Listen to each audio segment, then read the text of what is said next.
Welcome back, welcome back. My name's James Harding. Welcome back to this, our Tortoise Cyber Summit.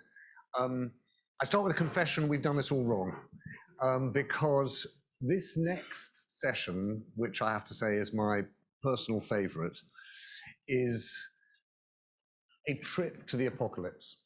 It's about all the things that can possibly go wrong, the worst possible things that can go wrong. And the reason I say we've done this wrong is that what we really should have done is we should have done this at the start of the day, said, look how terrible it's going to be, and then gradually built ourselves back up into a place of hope.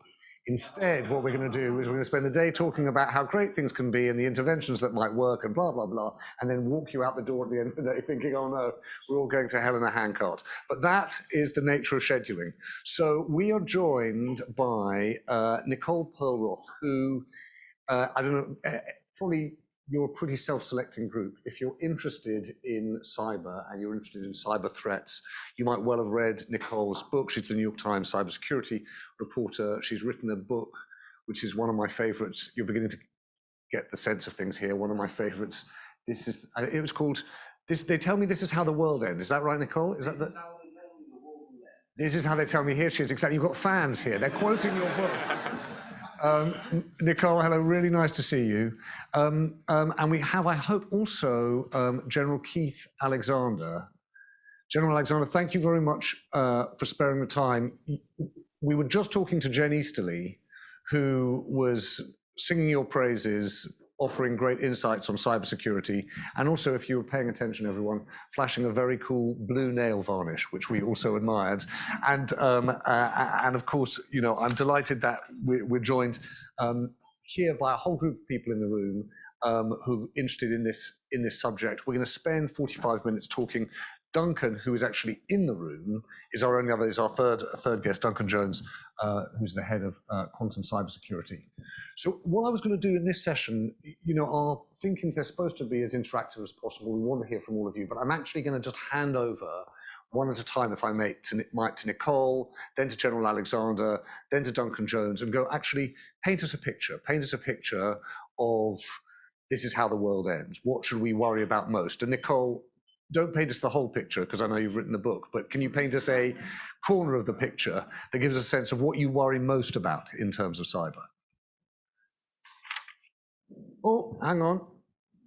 This is how the event ends. All right, this is how the event ends. Yeah. That's right. First of all, thank you so much for having me. And I'm so jealous of your maskless newsroom over there. We are far from that still. But, you know, thank you again. And it's a delight to be here with General Keith Alexander as well.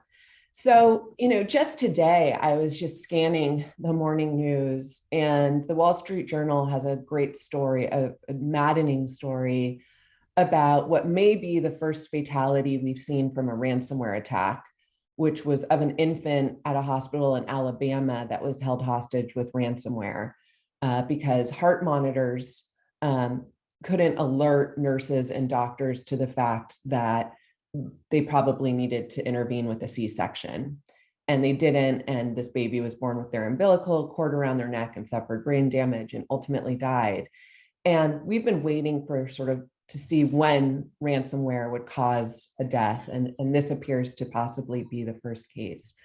But in terms of how the world ends, you know, just in the first half of this year, if you look at data, I think this came from Kaspersky, 1 in 3 industrial control computers was targeted by malicious activity in the first half of this year. And it looks like the activity has picked up in the second half of this year. What that means is that these computers that attach to critical systems, you know, not just on manufacturing floors, but in hospitals, water treatment facilities, the grid, are becoming legitimate targets for malicious activity and for cyber attacks. That is what we have worried about for a very long time. And the situation I worry about the most these days isn't just one attack anymore. It's a coordinated series of attacks. Perhaps it does not even appear to be nation state directed. It's ransomware that was either tacitly encouraged by a nation state on our hospitals. At the same time, you have an attack on a water treatment facility like the one we saw in Florida earlier this year, or in Israel the year before that, where hackers actually tried to up the level of chemical in the water to poison a population. Fortunately, those weren't successful. But if you imagine a ransomware attack on a hospital in the middle of COVID and an attack that poisoned a whole town's worth of water, you start to see that these cyber attacks can really quickly materialize into what we would consider terrorist attacks. And go ahead. And Nicole, I mean, by the way, it's a very bizarre turn of events that our conversation started this morning with Tom Hurd warning about the circumstances in which a ransomware attack leads to a series of fatalities in a British hospital. And as you were talking, I just looked at the journal piece that sort of cropped up a couple of hours ago. In these cases, I suppose you're talking about, at least in this story this morning, but the stories you're describing or the circumstances you're describing, it's ransomware attacks that are not deliberately killing people. They're not terrorist attacks in that sense. They don't deliberately seek to terrorize a population. They almost accidentally do that. So I guess I'm wondering, how much are you thinking this is going to be the unintended consequences of cyber, or you think they're going to be concerted attacks on the way our society works through cyber? Well, I think both. You know, a lot of the ransomware attacks we've seen have come from cyber criminals, but when you look at Colonial Pipeline, you know, they held their IT systems hostage, but because the pipeline operation couldn't capture billing information off of its gas outflows, it took the step of shutting down the pipeline itself. And what I think we saw, unfortunately, was a new possible playbook where you have, you know, you don't have to directly target the pipeline. You just target their business network and force a critical infrastructure operator like Colonial Pipeline to shut down the pipeline. You know, my colleagues and I got our hands on a report from the Department of Energy that found that we could have only afforded as a country here 2 or 3 more days of downtime before our economy was ground to a halt because diesel couldn't make its way to factories. And we'd already seen nonstop flights grounded. And we saw those images of people lined up at gas stations. So imagine an attack that appeared to be a ransomware attack just on an IT network, but done in a coordinated fashion.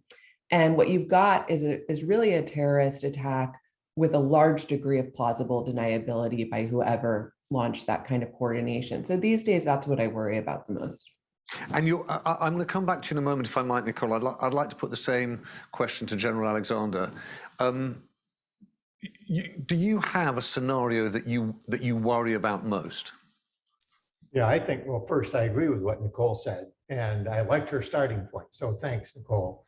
I am concerned that issues like SolarWinds that potentially started as an intelligence gathering capability, had they twisted that slightly and made that a destructive capability, they could have impacted 18,000 companies and shut them down. That's a significant impact to our economy and other countries' economies. So there's that as a concern.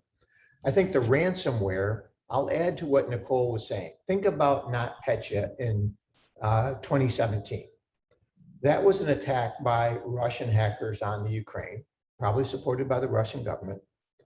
And it got out of hand. It was supposed to hit the tax office, but it hit FedEx, it hit Maersk, it hit a number of companies around the globe, and it caused billions of dollars in damage.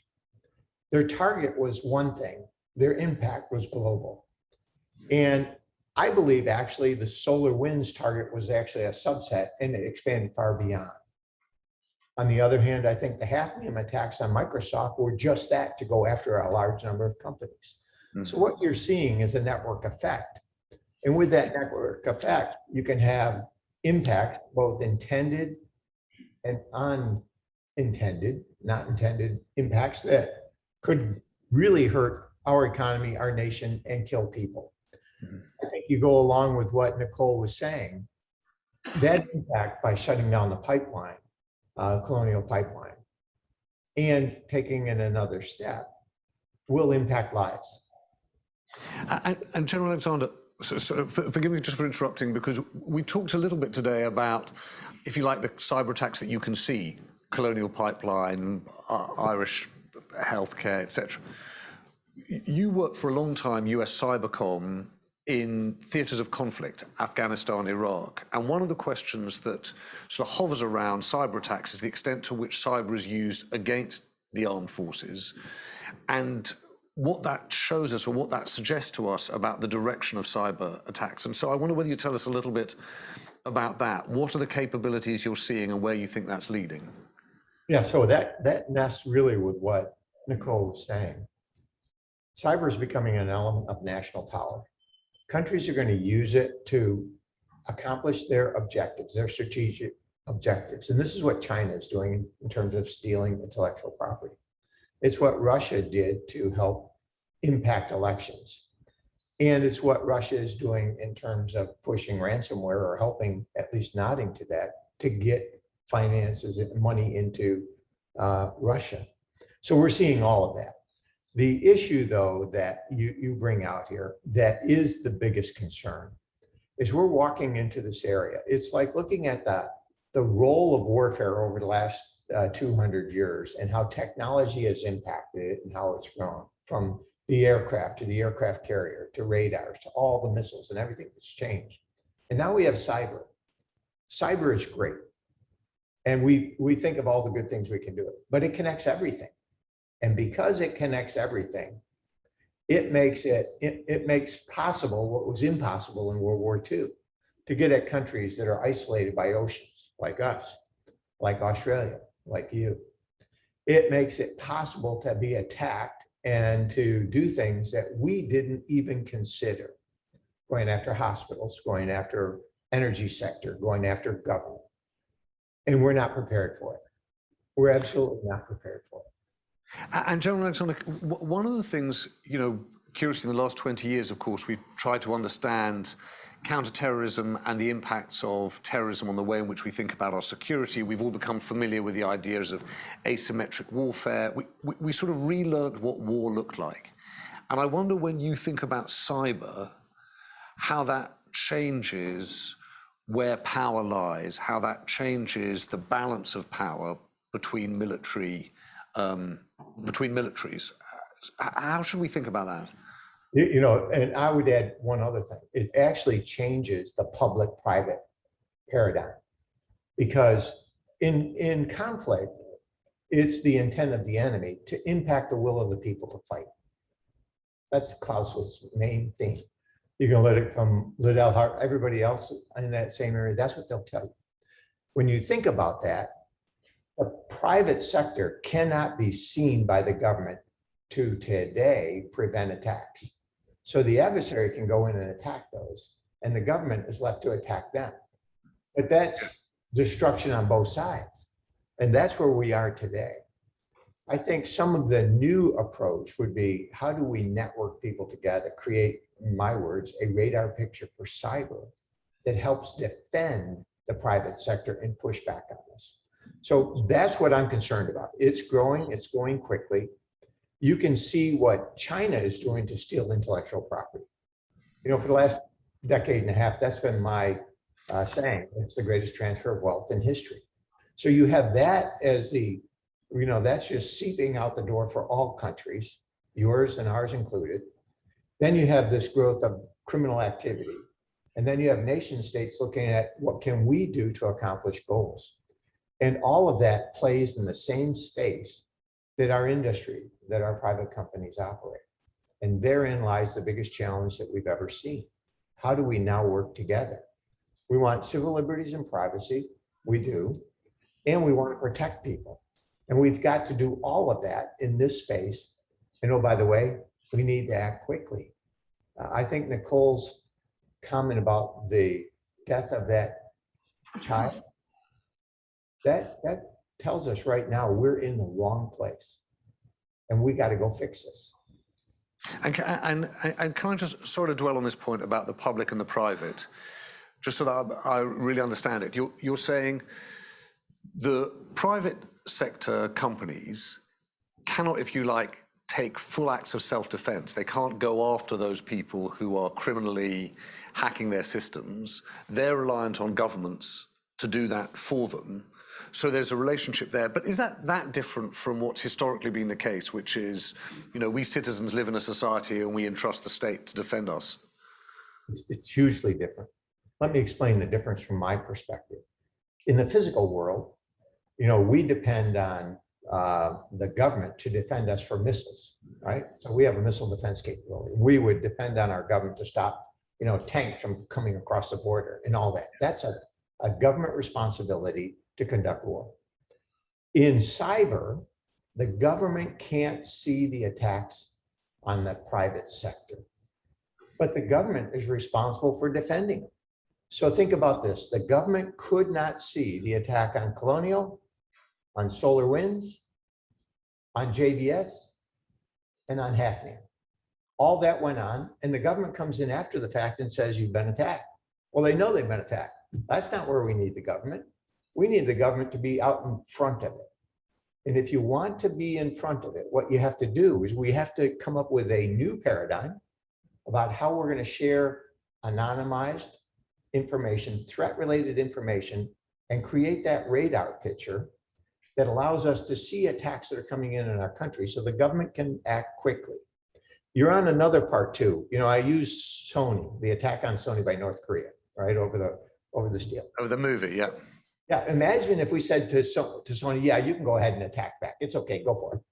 And Sony attacks North Korea and hits all their computers. North Korea thinks, wow, this is an attack by a government on us. They start throwing missiles into South Korea. We just had a commercial entity start a conflict. That's an inherently government responsibility. So we can't let we don't want Sony to do that. By the way, in a large portion of the time, the attack would go against the first point of presence, which may not be the people attacking. But John, can I just ask you, is this a peculiarly, not peculiarly American problem, but an expressly American problem in the trade-off between civil liberties, and the privacy of private institutions and the responsibilities of the government? There is a reasonable argument that says, look, in the event that you're attacked, you have a responsibility to report immediately to the state. And at that point, of course, you lose a certain amount of liberty, but you gain a certain amount of security. I think you can go beyond that. So I think it's not peculiar to the US. In fact, I would take it one step further. What I would say is, if you want to create, I'll call it an eventing system and anonymize the data, you see today, those companies could not tell the government they were being attacked. So if they can't tell them, there's no way, so they didn't know either. And so we have a problem. They're not seeing it. So the underlying problem is, why aren't they seeing it? And the answer lies in the way we're defending. We're using what we know to defend. And then the adversary comes up with a new novel approach. And we're surprised, wow, they just did that. And they do that every day. And so we're surprised every day. It's like, wow, they did it again. Wake up the next morning, they did it again. And so at some point we should say, well, why is that? And the answer is, our approach using signatures only tells them what we're blocking, they know what we're doing, and they can come in. My belief, we've got to go to behaviors and share the events related with behaviors so that multiple companies can see what's going on. And those behaviors can be shared in an anonymous way with the government. They can see the attacks that are going on and do that at network speed. General Alexander, I'm going to come back to you in a moment. I want to bring in Duncan Jones, who, as I said, is head of quantum security for Cambridge Quantum. There's a worry that I've got in all of this, Duncan, which is that we are dealing with, if you like, the Duplo of cyber threats when the real Lego of cyber threats is still to hit us. As in, what happens when you hit quantum computing and all of this feels like a problem that's fixable and that's one that's not? So will you just paint us a picture of what quantum cyber threats look like? Sure, yeah. And I'm afraid it is more doom and gloom as well, but with a pinch of hope as well. So I'll try and finish on a high note. So most of our cybersecurity systems today rely to some extent on cryptography. So our data is safe because we can encrypt it, and that stops people from accessing it. And in fact, it allows the ransomware attackers to keep it from us. Now, cryptography is essentially a bunch of difficult maths problems. that you can't solve unless you know the secret information that we call the key. So when you encrypt some data, if I wanted to send you some data, I could encrypt it, that's doing a bunch of mathematical operations, and you can't read that until I give you the key, because you cannot today, with today's computers, break those mathematical problems that I'm relying upon. And that's what's keeping the world safe today. Now, the problem with quantum computers is they are completely different to classical computers. And it's wonderful. I mean, they are going to completely change the world. And this is why I've leapt into this industry, because it's a game changer.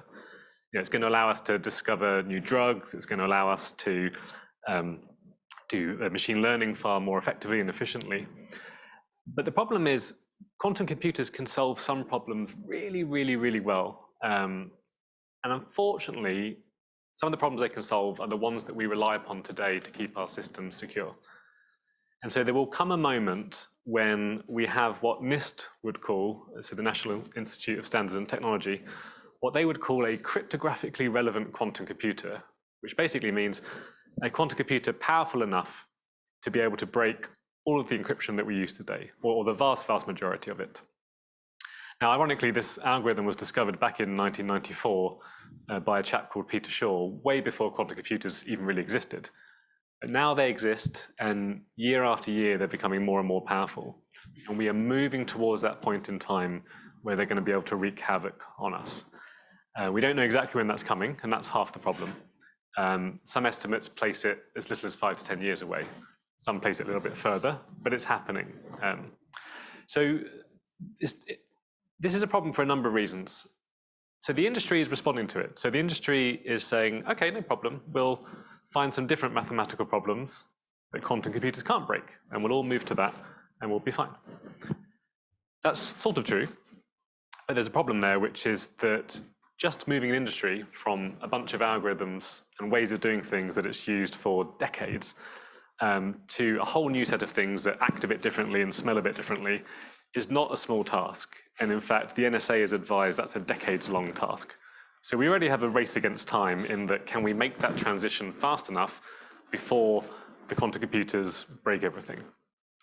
The other problem we have, though, and I was thinking back to, I think it was Nigel this morning talking about China hoarding data in great big data centers. There is a risk that quantum attacks have started today, because all this information that we're freely sharing, confident that it's encrypted and therefore nobody can read it, it can be recorded. It can be stored by a very patient state that's willing to play a long game. And when these quantum computers arrive, they will actually be able to retrospectively decrypt that information. So we have this situation now where companies should be asking themselves, are we sending information today that would have commercial value in 20 years' time? Exactly. And obviously, in the case of things like health data, that never expires. So that's one terrible thing. Another terrible thing is when you think about, we've talked a lot about critical national infrastructure today. And there is a paradigm shift in that world, moving towards the Internet of Things and connected devices and managing all of these systems remotely. Now, the problem we have there is that we are deploying physical bits of equipment into very hard to reach places around the world that fundamentally, from their very core, from the way they are built, they trust and rely upon today's encryption. And those devices are expected to be in the field for 10, 20, 30 years. The return on investment doesn't make sense unless they're out there for that long, which means that many of them are going to be embedded in our most secure systems and expected to be in the field in 20 years' time, when a quantum computer can quite likely break their encryption, essentially. And you'd be in a situation where attackers would be able to just communicate with these devices, give them instructions that they shouldn't be allowed to give them, upload a massive botnet into all of them. The possibilities are endless. They really would have the keys to the kingdom. But do you think, Duncan, what you're describing sounds to me like the end of privacy? It's scary. I very much see it like, so Y2K was mentioned earlier, and I feel sorry for the hundreds of engineers that worked their backsides off to make sure that Y2K was a non-event, because to most of us in the media, it was like, we didn't have to worry after all. whereas in fact we definitely did, but we had a deadline. Right. So an entire industry got to it and fixed it. We have a Y2K moment here with quantum, but nobody knows when January the 1st is. And we were hearing earlier about how CISOs have an average tenure of 26 months, I think it was said. And so very much like climate change, it's not a problem to tackle on their watch because it's a little way away. You know, they don't know when the date is. So yeah, we are steamrolling towards a privacy nightmare, I have to say. And what do you think about, we touched a little earlier on about ransomware attacks and a kind of cyber inequality, which was around, well, if you're a big organization, you know, Jen, when she was talked about, you know, how you think about this if you're Morgan Stanley, when she was working there. And I was really struck thinking, well, what if you're not Morgan Stanley? In the quantum world, presumably there are going to be, at least for the first many years of quantum computing, very few organizations that have the resources to buy and use quantum computing. Presumably there's going to be a huge gulf between those who have quantum computing powers and those who don't. So how does that inequality play out? Well, it's interesting actually, because quantum computing is emerging right now. So we have real-world quantum computers today, and in a minute I'll paint a brief bit of ray of sunshine of hope of what we could maybe do with them now to help us. But they are being born into the cloud era. So actually, right from the start, these devices have been quite democratized because, yes, they're very expensive, and so they've been plonked into data centers and opened up to the world through cloud access. So actually, you could all go home tonight and run a circuit on a quantum computer if you wanted to, because that's how the system has been set up. But obviously, when we think about cyber threats, we need to think about who has the most to gain and who has the greatest funds. And one has to look abroad, perhaps to some nation states. China was cited earlier, I think, as being somehow behind in the game on cybersecurity. On quantum, it's the reverse. They are almost leading the way. I mean, certainly they are keeping pace with Europe and America in terms of publications, in terms of claiming to have the fastest machines, taking strides in quantum cybersecurity. And so I think that's where the threat is going to come from people with real resources who make the early attacks. Because it's a little bit like, we think back to World War II when the Enigma was broken. Yeah. Part of the game then is not revealing that you know what you know. Yes. And we're going to have that moment when these first machines become capable. It will probably be behind closed doors, and then the game will start trying to keep that private. So forgive me, did I miss the ray of sunshine? Oh, yes. So, briefly speaking, so a little ray of sunshine. In the long term, I truly believe that we will view quantum technology as having given more of a gift to cybersecurity than being a threat. Because quantum technology equally allows us to do things that we've never done before in cybersecurity. Whether it's technology that exists today, such as creating absolutely perfect cryptographic keys. This is something we've never been able to do before. We've always approximated it. We can now use actual quantum computers to do that. And similarly, people are looking at things like quantum key distribution, which is a very fancy technology that allows you to move data very securely between point A and point B, relying purely on the physics, quantum physics that underpins it. So I think once we've gone through this headache of shifting to new algorithms, actually in the long term, quantum will be of great benefit, I think, to cybersecurity. Okay. See you in 2035, let's discuss. Nicole, can I come back to you? Because the way you described it is worrying on both fronts. It's worrying in the kind of unintended consequences of cyber threats, and it's worrying in terms of the concerted attacks. What did you make of what Keith Alexander was saying about the balance between the national and the international, the balance between the public and the private? Yeah, this is where democracies are at a large disadvantage. I agreed with everything General Alexander said. The next war, and I have to caveat this by saying Afghanistan has changed my thinking on this a bit, but I do think the next war will either play out in cyber or will have some major cyber component. And I think the country that can win that war is not necessarily the top dog in offense. It doesn't necessarily have to have the top offensive capabilities. I think the country that will win that war will look a lot like a digital Israel, a country that can basically continue to run its most basic services and function while being targeted and surrounded by hostile activity. And unfortunately, the United States and the UK are not those countries right now, because we are so vulnerable. And just to touch on what Duncan was saying, it is very interesting to think about quantum computing and the effect that it will have on cybersecurity.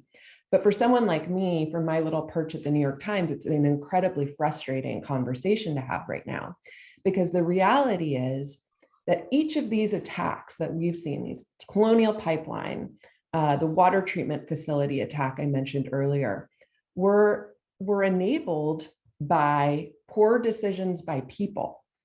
Colonial Pipeline had an old employee account they never deactivated, and they didn't have multi-factor authentication turned on that account. That's all it took for Russian, cyber criminals to hold up the largest conduit for gas and diesel and jet fuel on the East Coast. The water treatment facility was using a decade-old version of Windows that hadn't been patched in years. So as long as people are making these configuration errors and not turning on two-factor authentication and not updating their software, quantum computing and AI will be a fantastic tool for offense, but it won't matter on defense. If we don't even know how to hook up these systems properly, we are at a tremendous disadvantage. And the other thing is, building on something General Alexander said, was, we exist in a free market economy. We've resisted any regulation that would attempt to mandate that critical operators have a bare minimum standard of cybersecurity. In China, they can sort of wave an autocratic fist and say, from now on, you will all use multi-factor authentication. You will all use the latest, greatest version of software. So they have an advantage on defense that we don't have here. And it's really going to come down to these public-private partnerships. But when we can't even get people to get vaccinated or wear masks, how do you ensure that we set up these partnerships in a way that can resist this kind of adversarial activity that we're seeing every day, millions of times a day? And Nicole, how much has that changed your? By the way, I'm interested to know how Afghanistan has changed your thinking. So will you just touch on that? But I also wanted to know how much you think that we in the West are misreading civil liberties and the idea of those freedoms at our own cost. Well, I think General Alexander touched on this, but for years we've been talking about better threat sharing, right? Because the Googles of the world now see far more malicious activity than the NSA does. The NSA can't look at domestic traffic. That's why they missed SolarWinds. The Russians sort of cleverly set up that attack from servers in the United States where the NSA can't look. We don't want the NSA looking at those systems, especially after all of the brouhaha post-Snowden. So if the NSA, our most advanced intelligence collection agency, can't look at those systems, and those companies are not sharing the malicious activity and the threats they're seeing in the private sector with government, we're basically all operating blind. And that is a really big problem. And that really gets to the heart of our values, our core values in a free market society that values privacy and civil liberties. How do you solve for that? And I think it starts with, hopefully, this long after Snowden, we can have a more nuanced conversation that we're not asking companies to turn over consumers' private data and their emails. We're asking them to turn over signatures and IP addresses and anonymized malicious behaviors that can then be used to disseminate it across other companies and other government agencies so that they can defend their systems. And what we saw with SolarWinds is that we are so far from that. We are so far from being able to do that. Nicole, there's someone who just wanted to make a point. Did you have the mic? Yes. Yeah, thank you. I'm Madeline Carr. I'm a director of the Research Institute for Socio-Technical Cybersecurity here in London. And it's been such an interesting conversation and threads running through the whole day. I guess I wanted to make a point about organizational cybersecurity, though. I think it's easy to forget that cybersecurity is really a very new problem. I mean, it's some decades old, but we're still grappling with this. And I'd say to a large extent, we're already stuck in a very big rut with cybersecurity, and we're thinking the same ideas over and over again. The questions about how organizations implement cybersecurity are very complex. And if we think about an organization like a hospital, why they still had Windows XP, because a lot of very expensive equipment that they bought and that they rely on every day to save lives only runs on Windows XP. Yeah. And they can't afford to replace it and they can't shut it down. Why they don't use two-factor authentication in a hospital, because at least in the UK, we have tons of casual staff working in hospitals, and they do not have credentials, so they borrow from whoever's on the floor. So really, like, these kind of issues, why people should have long, complex passwords, why do we still have passwords? Yeah. Everybody needs hundreds of them or 100 of them. They all have to be complex. We can't remember them. Why do we still have passwords? Yeah. And these kind of problems, I think we need to be thinking very differently, not just how can we get people to behave better, or how can we improve things a little bit more? But what we have does not work well at all. And I think we need a lot more kind of out of the box thinking about it. And can I just ask you, Madeline, do you think that we're headed for a world, I know I've drawn this comparison with climate a couple of times, that there are certain people who think, look, we're not going to be able to fix the temperature rise, we're going to have to work on mitigation. Do you think that we're missing a trick here, saying, look, there are going to be a greater number of cyber attacks. We're going to need to think about how we cope with the aftermath of them rather than worry quite so much about preventing them. Yeah, I think the points that were made earlier today about resilience are the points that we need to take home, because it's a bit like pollution, isn't it? We've industrialized, we're polluting, and we have to find ways to deal with pollution and with climate damage. And the same thing with cybersecurity. We digitalized our systems. We're increasingly digitalizing them. Then we're not going backwards on that. So we are going to have these problems, and we need to think about how to be more resilient, as opposed to, I mean, maybe there's as Eugene said earlier, maybe there is a perfect system, but I think it would be much better to work on resilience in organizations, in human beings. Who said this morning, can you go home and check the security in your home system? Yeah. I doubt many of us could do that. Why is it so hard? Well, Madeline, thank you. Thank you also for bringing a dash of password honesty to the whole conversation. It's much appreciated. General Alexander, can I also just refer back to something that Dmitry Alperovich joined us earlier on, and his argument was, look, you don't have a global cyber problem. You have a China, Russia, Iran, South Korea problem, right? And then the question about the use of cyber by those countries. Would you just give a characterization? I don't know whether you agree with that view, but whether or not you could characterize what those different threats look like in cyber terms from those four countries, if you think that's the right lens to look at it through. I would actually expand that. I think that's the military look at it, but you also have the criminal part. The criminal part with ransomware and other things grows far beyond those countries and has a major impact. So don't lose sight of that. With respect to Russia, though, I think Russia's attacks are largely focused on finance, how do they get money, and on building a resurgent Russia, back to the Soviet Union. That's where Putin really sees this. And it's really focused on, what can I do to get Eastern Ukraine? What about the Baltic states? How do I grow that? How do I get my emphasis around the world? Iran, I think, is trying to survive and using cyber as a way to hit back in the energy and finance markets. And they're going after their Gulf adversaries and doing devastating attacks. It's just not visible to a lot of people, but that's live warfare there in the Middle East. China's first goal is to grow their economy through the theft of intellectual property. and they are all over doing this. I think that's evolving though. I think Xi Jinping's statements on 2 July about now we need to think about bloodshed, bashing of heads and where we're going. Heads up, we're going to make these steps. And it's on the South China Sea, it's on Taiwan, and the word's out to the rest of us to say, we're not going to take it anymore. I think that's a real problem for all of us. And I think we have to be ready for just that, because they are so integrated from a threat perspective into all our networks. We've got to go solve that problem. And North Korea, he's a wacko. I think that's a technical term. And, you know, who knows what he's going to do? I think North Korea we can set aside, but I am worried about China, theft of intellectual property, what that means for us. I'm worried about Russia taking advantage of situations when it meets their purpose. We're not ready for it. And I think Nicole started off with the ransomware as a big thing. I agree with it.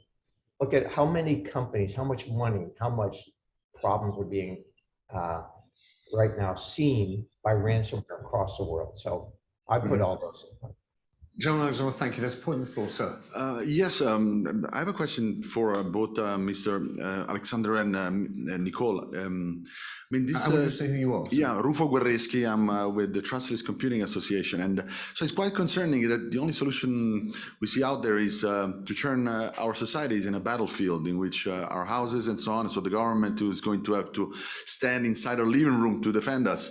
And Anne Neuberger, the new Deputy National Security Advisor for Cybersecurity, presenting the new executive order, she mentioned the current standards to be very insufficient, and not very insufficient. She said they're useless. They're not bad. They're completely useless to confront different systems, as for example, for protecting from solar winds.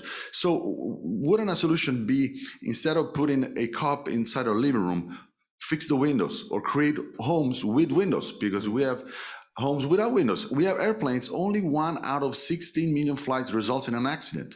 Every phone is hackable by a teenager in Ukraine. That's not an accident. We weakened the standards because we needed to go after terrorism. So again, it's a collateral damage. So how do we actually do these standards while also protecting public safety, Mr. Alexander? Thank you. John Alexander, do you want to talk about how do we build safety into the system? Yeah, I think we need to start with critical infrastructure and those key parts. How do you ensure they, Nicole's right about how do you make sure the nation can weather an attack? Start with that and set out those standards. I believe in doing that, you can also create a secure world where people now give up some of those civil liberties and privacy for advanced protection. So imagine that you say, I want to opt in, especially in my finance community. I think doing both of those is a step in the right direction. But the biggest step, I'll give you the biggest step that we can make, that we have to take. Imagine 90 mid-sized banks today, each with 10 people. Today, they're doing everything they can to defend their bank. And down the road's another bank doing the same thing. That's 10 people, 90 banks each. What if those 900 people work together for collective defense? That's the future of cybersecurity. Share that information, threat information, in an anonymized way, and allow all of these to work together. And they can help the smaller companies that have no IT department, that are out there on their own. They can start to bring those in. I believe that's going to be the future of cybersecurity. Collective defense, knowledge sharing, and crowdsourcing. John Alexander, thank you. Nicole, what do you think of this? Nicole, yeah, so I just wanted to say, I agree with everything that's been said, and I love the comment from the floor about passwords. The passwords are gone. They've all been stolen from retailers who failed to encrypt them or salt and hash them over the last decade. Your passwords are gone. Use a password manager, use multi-factor authentication. Yes, we need better threat sharing. You always hear this phrase, there is no silver bullet in cybersecurity, but lately I've been saying, but there is a silver buckshot. If we do all of these things in tandem, we can hack our way out of this mess. You bring the standards up. You make sure that we're not using Windows XP. We train people to fill the 500,000 vacancies for cybersecurity professionals we have around the world. You set up federal grants and grants to state and local governments so that they can hire the people they need to bring their systems up to snuff. But then when you're all done with that, what you're still stuck in is this rut, as someone on the floor said, or this reactive cycle where someone finds a hole, a 0-day in Microsoft Windows, and maybe if we're lucky, we catch it in a few months' time. We patch it. We hopefully a year later, everyone critical has patched their systems and we've muted that one attack. And by the time we've done all that, they've had all their fun. That is an incredibly reactive cycle. So it's a little bit of a radical proposal here I'm about to mention. But I think in the future, we're going to have to ask ourselves, do we want to continue to roll vulnerable, defective Microsoft Linux software into these safety critical systems? And I think eventually the answer is no, we don't want to be in this reactive cycle anymore. So for instance, when I was researching my book and I would encounter all of these 0-day brokers, these people who pay hackers for holes in software and then sell them to government agencies around the world, what I would say to them is there any system out there that you have not been able to break? Name one. And they said, yes. A couple of them said, yes, there is one. They're called Green Hill Software. They're actually in Santa Barbara, California. They're not even in Silicon Valley. And so I called them up and I said, what is your secret sauce? And they said, our secret sauce is that we were approached to build an operating system for weapon systems. These are systems where you can't really patch them remotely, because if you have that kind of remote access, it can be exploited by an adversary. So we wrote this code line by line by line, vetting each line of code, making sure that there were no vulnerabilities with this use case in mind. And now we think we could roll this operating system into autonomous cars and potentially pacemakers, insulin delivery systems, that kind of thing. And I think that is actually where the conversation needs to go. I think we need to start talking about locking down the code, and that's just not going to be possible for everything in the world we live in the move fast and break things world we live in, especially here in Silicon Valley. But I think we can start with critical infrastructure. And I think we do need to start with critical infrastructure, given that we already know this is the new battleground.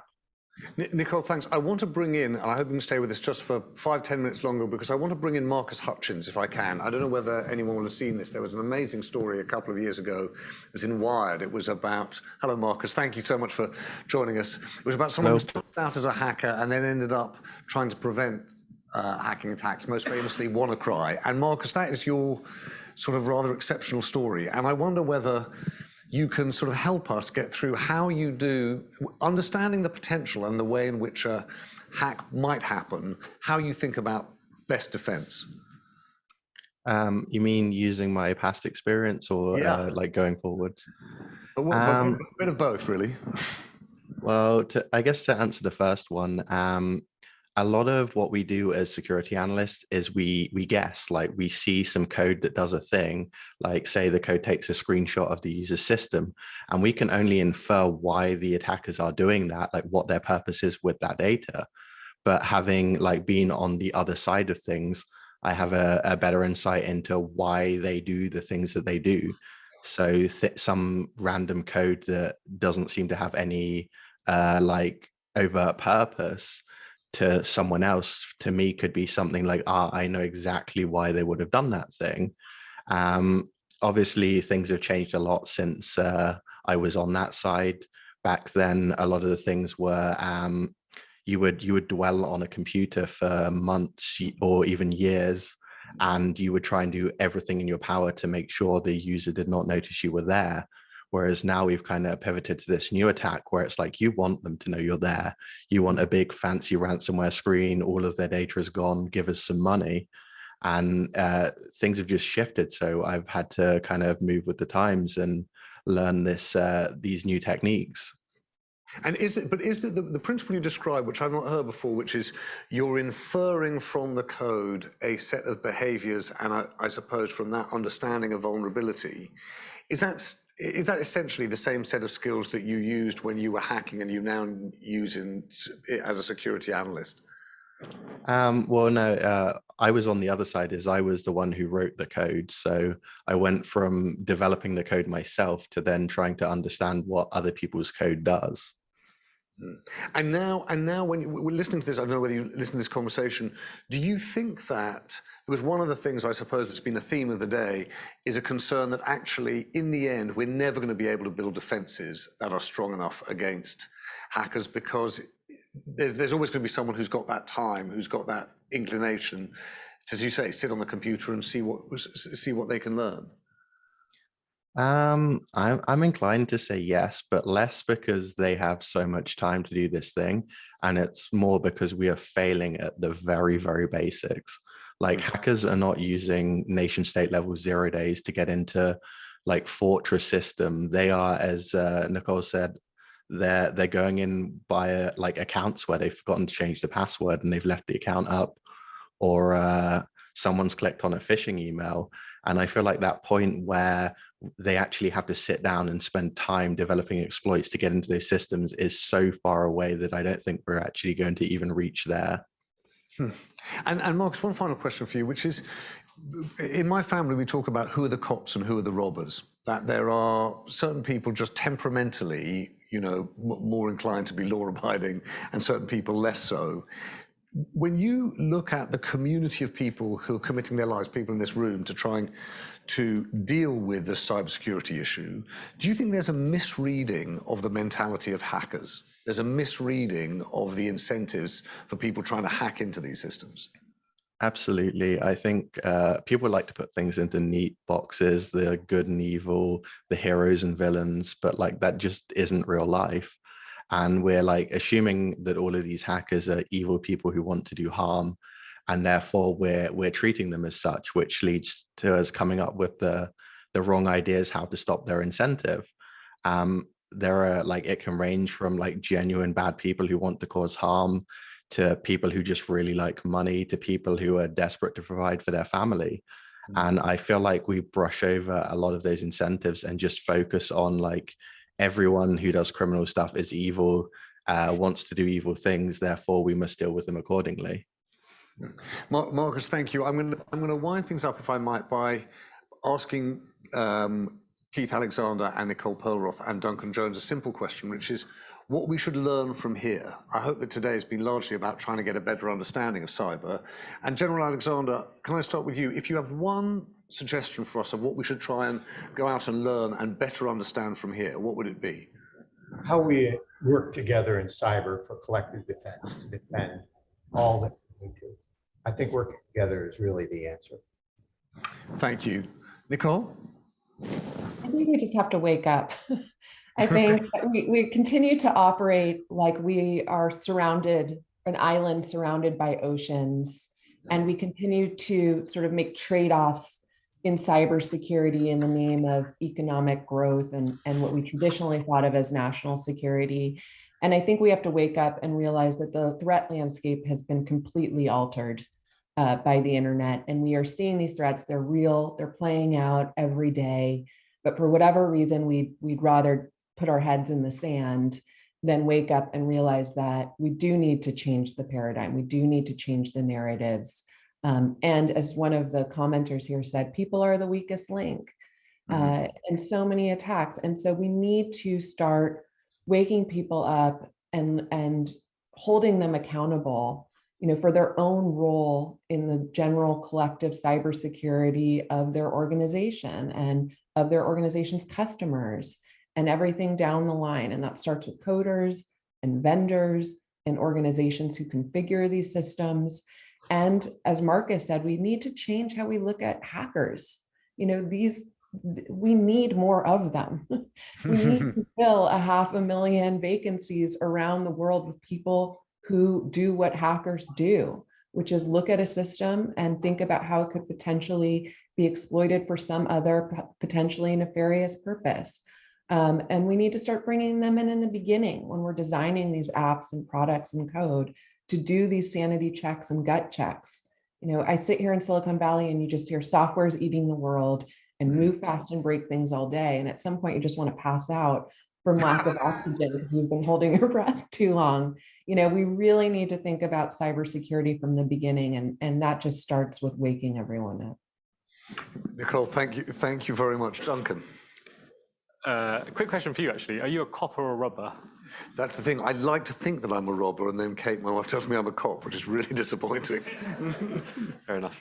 I would say there's two things that I would encourage people to think about. The first, obviously, given my interest in quantum, is to encourage people to occasionally look up from the raging fires around them today and just realize that there is an impending avalanche coming that is quantum, and that if you keep kicking the can down the road, it's going to get you.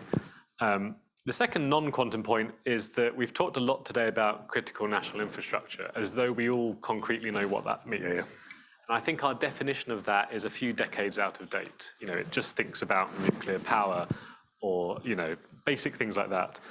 And in fact, I think if you define critical national infrastructure as that technology such that if you disrupted it, it disrupts our society, you realize that's an awful lot of things.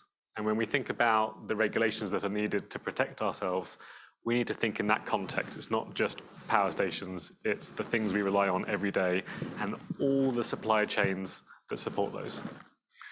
Duncan, thank you. We try when we host these think-ins, and the idea was originally like a news leader conference. At the end, you'd go, right, well, that's great.